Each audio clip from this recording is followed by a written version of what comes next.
dead spoke to Colin Chapman all the time, and sometimes when he was alone, he spoke back.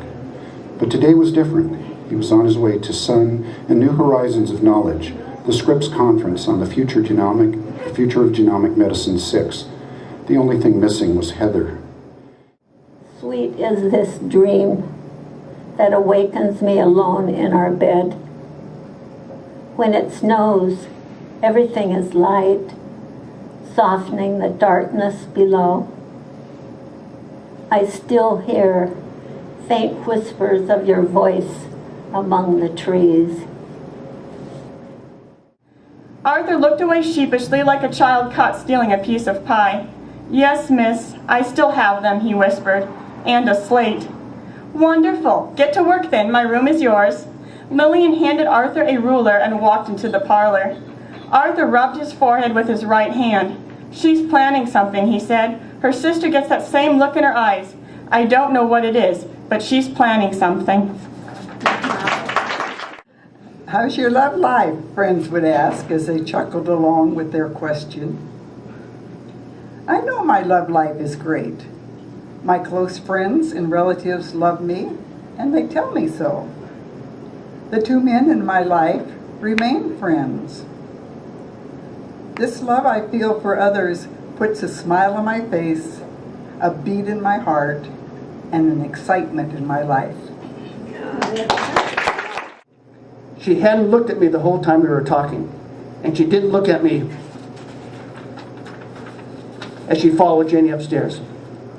As she jetted out of the kitchen, I saw her cheeks were bright red.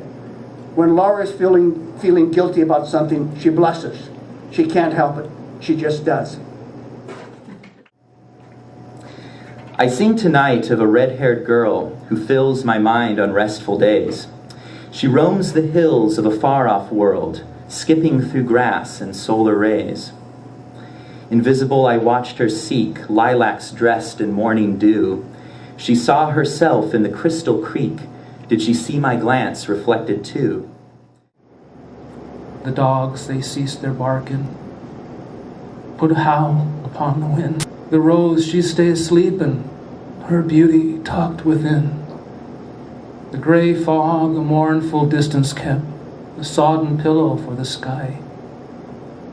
The very earth lay grieving the day that Patty died. Crows have been our noisy companions since the dawn of time. They obviously impressed our ancestors. Cave dwellers scratched images of crows on Stone Age walls, and Native Americans carved crow likenesses on totem poles. Countless myths and legends feature crow in a starring role. In this case, those words live and breathe. They struggle and cry.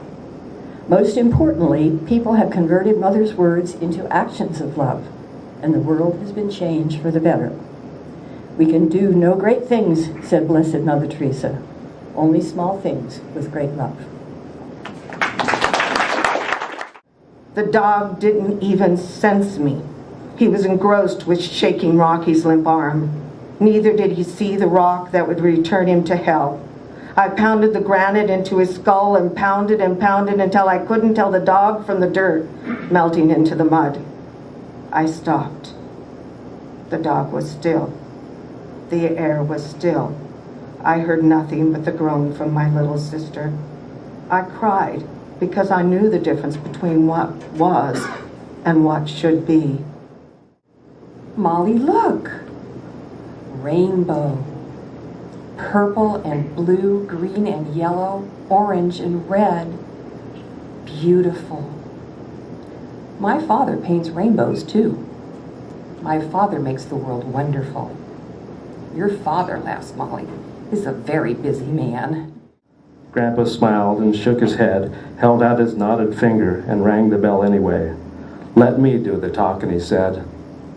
"She doesn't care much for boys, but she tolerates me. We were friends once." A cardboard tube appeared through the fold in the curtains. An empty roll of gift wrap. "That's her periscope," Gramps said. "Stand behind me." They topped the ridge facing us, they all spun and whinnied with every coat shining. Then the big chestnut reared, a statue of gold with his hooves reaching up to the sky. That did it. The dream of the West had come true, and that couple was ready to buy.